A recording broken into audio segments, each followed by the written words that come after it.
दोस्तों, आज की बहुत बड़ी खबर आप तक पहुंचाने जा रहा हूं। दरअसल अमेरिका लगातार जब से डोनाल्ड ट्रंप राष्ट्रपति बने, वो ये दावा करते रहे और उन्होंने एक प्लान जबरदस्ती थोपने की कोशिश की थी। वो प्लान था कि गजा में जो फिलिस्तीनी रह रहे हैं वो जॉर्डन चले जाएं, मिस्र चले जाएं, कहीं भी चले जाएं, लेकिन गजा को खाली कर दें। ये जैसे ही दावा किया गया, इस पर इजराइल बड़ा खुश हो रहा था कि अब पूरी जो जमीन है गजा की वो उसके कब्जे में आ जाएगी। लेकिन जैसे ही मिडिल ईस्ट के अलग अलग मुस्लिम परस्त देशों के साथ साथ खुद अमेरिका के परस्त सरपरस्त यानी कि पश्चिमी देशों ने भी जब मोर्चा खोल दिया अमेरिका के खिलाफ, डोनाल्ड ट्रंप के खिलाफ, तो आखिरकार डोनाल्ड ट्रंप को अपने पैर पीछे खींचने पड़े। अब वो ये नहीं कह रहे कि मैं थोप रहा था, उन्होंने कहा ये तो मैं केवल एक सुझाव दे रहा था, नहीं मानना या मानना अब फिलिस्तीनियों के हाथ में है।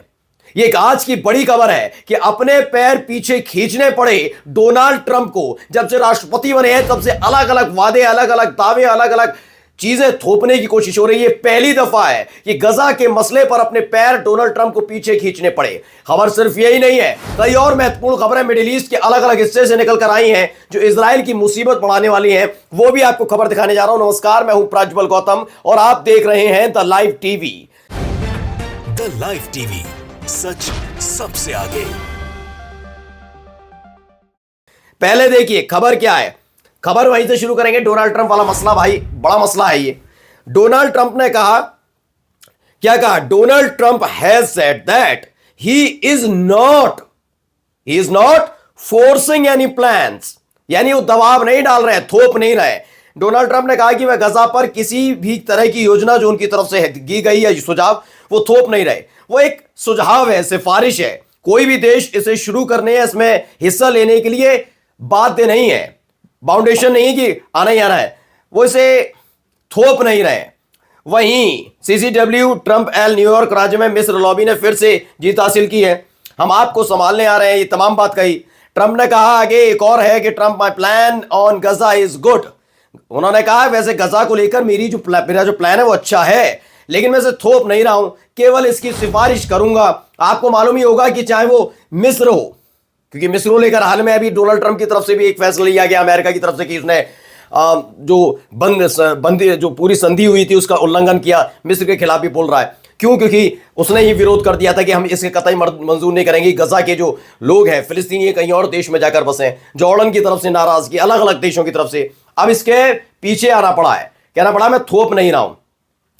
लिखा कि हमास के साथ समझौते के भविष्य पर, जो भी समझौता होगा हमास के साथ इजराइल का, इस पर ट्रंप ने कहा नेतन्याहू जो भी योजना लागू करेंगे मैं उसका समर्थन करूंगा। यह एक बयान देना पड़ा है किसको? आखिरकार डोनाल्ड ट्रंप को, जो कल तक कह रहे थे कि मैं तो चाहता हूं भैया ये सारे के सारे छोड़कर चले जाएं, जिस पर पश्चिमी देशों ने सबसे ज्यादा नाराजगी जताई थी।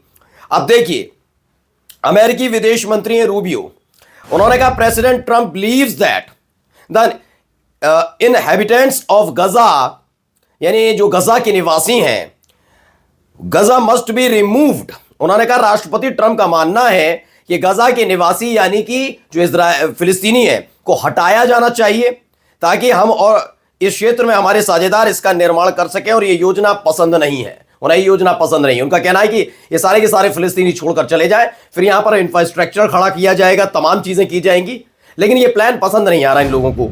ये बताइए कैसी बातें कर रहे हैं। एक तरफ कह रहे हैं कि मैं तो केवल सिफारिश कर रहा हूं, मैं तो केवल एक सुझाव दे रहा हूं। विदेश मंत्री कहते हैं सुझाव नहीं है, ये तो प्लान पूरा तैयार बना हुआ रखा है। यदि राष्ट्रपति की योजना इलाके में हमारे सहयोगियों को पसंद नहीं है तो उन्हें एक बेहतर योजना पेश करनी होगी। मुझे पूरी उम्मीद है कि वो एक ऐसी योजना तक पहुंचेंगे जो गजा के इंफ्रास्ट्रक्चर पुनर्निर्माण की अनुमति देगा। मतलब अब कह रहे हैं कि या तो हमारा प्लान मान लो या अपना कोई प्लान बता के दिखाओ। अब कह रहे हैं अमेरिकी विदेश मंत्री रूबियो, कहते हैं हमास को गजा के लोगों को आतंकित करने, इजराइल पर हमला करने, सरकार बनाने और हथियार ले जाने की अनुमति नहीं दी जा सकती। मतलब ये कह रहा है गजा के लोगों को आतंकित करने या फिर इजराइल पर हमला करने। इजराइल पर हमला करने की तब होगी जब इजराइल हमले बंद करेगा। इस पर बातचीत करने के लिए कोई तैयार है क्या? नहीं। लेकिन अब मैंने जैसा बताया मुस्लिम परस्त देशों ने तो किया ही किया।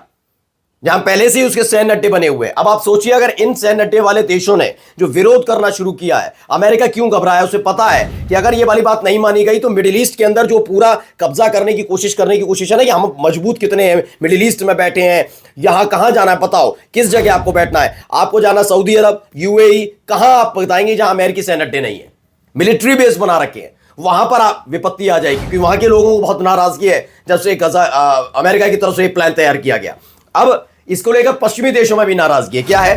अमेरिका की जो गजा वाली योजना है उसको लेकर सिनफीन है, ये व्हाइट हाउस की यात्रा का बहिष्कार कर रही। कौन है? उत्तरी आयरलैंड की प्रथम मंत्री हैं मिशेल ओनील का कहना है, उन्होंने पहले तो व्हाइट हाउस का पूरी तरह से बॉयकॉट कर दिया कि मैं जाने वाली थी, अब नहीं जाऊंगी। पहले तो गजा वाले प्लान को पूरी तरह से रद्द किया जाए जो अमेरिका बता रहा है, डोनाल्ड ट्रंप कह रहे हैं। उन्होंने कहा फिलिस्तीनियों के को पूरी तरीके से उनका जो मास एक्सप्लोजन है, यानी सामूहिक निष्कासन है, उस पर जो ट्रंप की टिप्पणी है, कुछ ऐसी चीजें जिसे मैं नजरअंदाज नहीं कर सकती, और यही एक वजह है जिसके चलते हम नहीं जाएंगे व्हाइट हाउस। यानी अब अमेरिका का जो, अमेरिका अपने आप को इस समय ताकतवर, डोनाल्ड ट्रंप अपने आप को बहुत वो ताकतवर समझ रहे थे, अब वो धीरे धीरे उनकी न केवल आलोचना हो रही है बल्कि उनके मुंह पर उनका न्योता दे मारा जा रहा है। इसमें क्या कहा? उत्तरी आयरलैंड के पहले मंत्री हैं मिशेल ओनील ने, कहते हैं हम सभी के दिल टूटे हुए हैं, हम फिलिस्तीनी लोगों की पीड़ा देख रहे हैं, उनका कष्ट देख रहे हैं, उनकी परेशानियां देख रहे हैं। मैं विस्थापन के बारे में ट्रंप के बयानों को नजरअंदाज नहीं कर सकती और अन्याय का सामना करने की जिम्मेदारी भी है, इसलिए हम सेंट पैट्रिक डे के व्हाइट हाउस समारोह में शामिल नहीं होंगे। न्योता अपनी जेब में रखो। क्या रखो? जो न्योता दिया ना कि व्हाइट हाउस आने का मतलब इतनी शान शौकत हमें नहीं चाहिए। पहले गजा को लेकर सही चीजें निकाल कर लाओ। ये प्लान अपना आप लाते हो और उसके बाद पीछे हट जाते हो, ये चलने वाला नहीं है, ये साफ साफ कह दिया गया, उनके अपने ही लोग कह रहे हैं। वहीं देखिए, इजरायली ब्रॉडकास्ट अथॉरिटी ने आज पहले कहा था कि युद्ध विराम के दूसरे चरण के संबंध में बातचीत में प्रगति होने के बावजूद देखिए इजराइल गजा में फिर से लड़ाई शुरू करने का इरादा रखता है। यह अपने आप में बताता है कि किस तरह के हालात वहां पैदा करने की कोशिश लगातार की जा रही है। एक बार नहीं, दो बार नहीं, कई बार इस तरह की तस्वीरें निकलकर भी सामने आती हैं कि वो करने की कोशिश क्या कर रहा है। हर तरफ आप देखिए कि कभी वेस्ट बैंक में आ जाकर देखिए, कभी कहीं जाकर देखिए, तो ये तमाम चीजें वहां से निकलकर सामने आ रही हैं। अब ये तस्वीर जरा गौर से देखिएगा, ये तस्वीर क्या कहती है मैं बताता हूं। इसमें आपको नेतन्याहू नजर आ रहे होंगे। ये कहा कि ये वेस्ट बैंक की है, ये तुर्कलम इलाका है वेस्ट बैंक का, जो लगातार वहां पर आप देख रहे हैं फिलिस्तीनियों के साथ क्या किया जा रहा है। तो वहां के एक घर में जाकर बैठे, ये घर किसका? एक फिलिस्तीनी का है, जिसे वहां से खदेड़ दिया गया। फिलिस्तीनियों के एक में से जो उनका घर है उनमें से एक घर में बैठे हुए नेतन्याहू, उसकी एक तस्वीर सबके सामने आई है। अब जरा आपको फुटेज कुछ दिखा रहा हूं लेबनान की। लेबनान में क्या हो रहा है वो देखिए, ये पहले वीडियो देखिए आप। आपको हर तरफ बिखरा हुआ सामान, साफ पता लग रहा है ये हमले की बात की तस्वीरें हैं। हालात तो आप लेबनान की, दक्षिणी लेबनान के देख ही सकते हैं कि जाते जाते किस तरीके से बर्बाद करके गए। घर के अंदर की तस्वीरें भी हैं,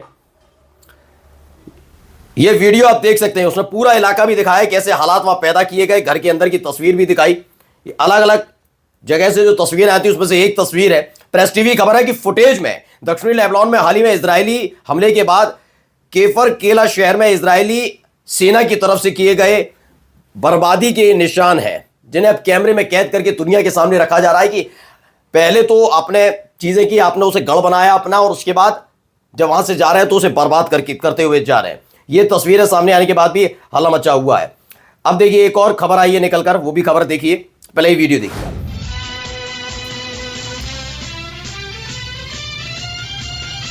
वअम्मा नहनु या नस्रुल्लाह।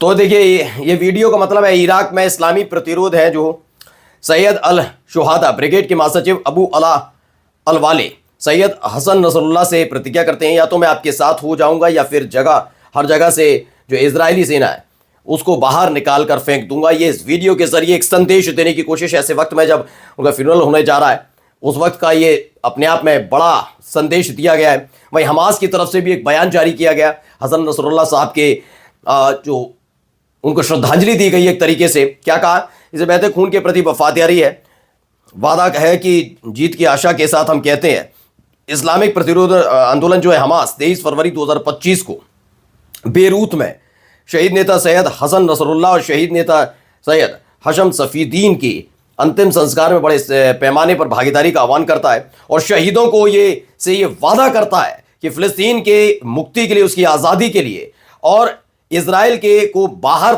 खदेड़ देने के लिए ये प्रतिरोध जारी रहेगा, ये विरोध जारी रहेगा, ये संघर्ष जारी रहेगा और वास्तव में ये जीत या शहादत का जिहाद है। उन्होंने साफ साफ लफ्जों में हमास की तरफ से ये बयान जारी किया गया है। ये अपने आप में बहुत बड़ा बयान है।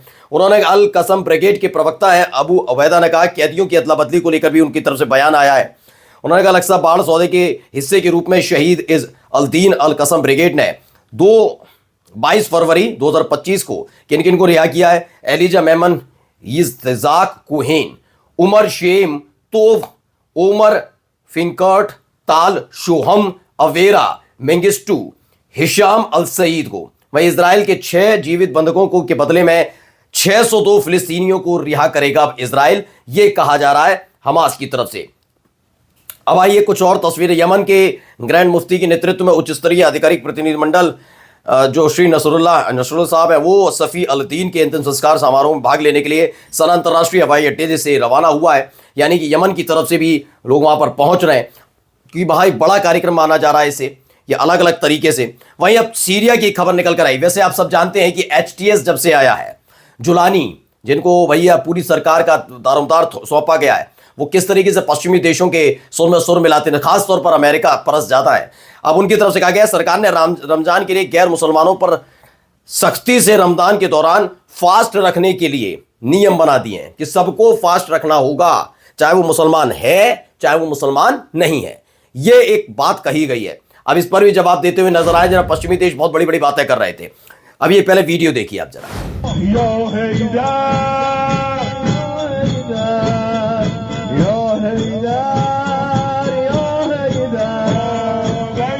तो झंडे लहराए जा रहे हैं, आप देख सकते हैं।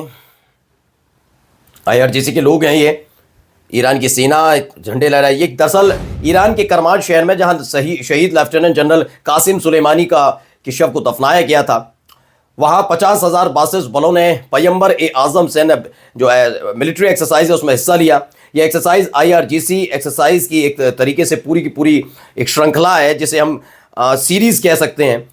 युद्ध की तैयारियों के लिए ये पूरी दुनिया को दिखाने के लिए काफ़ी है कि भाई हम कितने ताकतवर, हम पे क्या क्या है, ये ज़रा दुनिया आँख खोल कर देख ले। खास तौर पर ये इजराइल और अमेरिका के लिए है। इसी में एक और तस्वीर और वीडियो निकल कर आई है, देखिए। इसमें भी आप पैगंबर का देख सकते हैं कि कैसे, ये देखिए, ये वही पैगंबर आजम है 19 जो इसका जो ड्रिल किया गया उसकी वीडियो देखिए। कितनी तेज रफ्तार से ये निशाना, सटीक निशाना साधती है। ये अपने आप में बताया गया है कि पहले से ही उसके पास ड्रोन से लेकर तमाम चीज़ें हैं, लेकिन उसके अलावा उसके पास और क्या घातक हथियार हैं उसके आज नुमाइश या प्रदर्शन कहा जाए, ये प्रदर्शन वहाँ पर किया गया है। इस तस्वीर इस वीडियो के ज़रिए किया गया। अब जाते जाते एक महत्वपूर्ण खबर और आपको दिखाने जा रहा हूँ। पहले देखिए क्या कहा जा रहा है।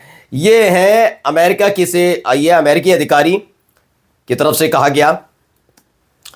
ये अल जजीरा की खबर है। इसमें लिखा है Trump rams up Zelensky attacks.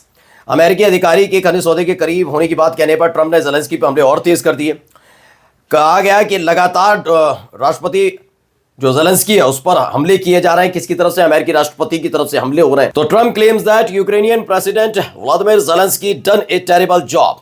Trump का दावा है कि यूक्रेन के राष्ट्रपति व्लादिमीर ज़ेलेंस्की ने एक भयानक काम किया। क्या? जिसकी वजह से यूक्रेन में लाखों लोगों के जीवन पर नेगेटिव इंपैक्ट पड़ा है। कई लोगों की जान भी चली गई। हाल ही में आपने एलन मस्क का बयान भी देखा होगा जिसमें उन्होंने एक वक्त में 2022 में करीब में उन्होंने कहा था हम यूक्रेन के साथ खड़े हैं, हाथ टाइट करके होल्ड करके खड़े हैं। और 2025 आते आते कहते हैं कि उस व्यक्ति की वजह से कितने लोगों की जान चली गई। आगे लिखते हैं उन्होंने ज़ेलेंस्की को तानाशाह कहा और कहा कि वे शांति वार्ता के प्रयासों में पुतिन की तरह लापरवाह रहे हैं। यानी उन्होंने कहा कि ज़ेलेंस्की की वजह से ये युद्ध और यूक्रेन के जो ताज़ा हालात हैं ये सिर्फ और सिर्फ ज़ेलेंस्की की वजह से हुए। देखा कैसे हर चीज़ बदल जाती है। इसलिए हर एक देश को बहुत शांति के साथ सोचकर फैसले लेने होंगे, क्योंकि अमेरिका जो करता है उसका एक लंबा इतिहास है। और जहां जहां अमेरिका की मौजूदगी है उन देशों के हालात क्या हैं, खुद एक बार पन्ने पलट कर देख लीजिए इतिहास के। नमस्कार। द लाइव टीवी, सच सबसे आगे।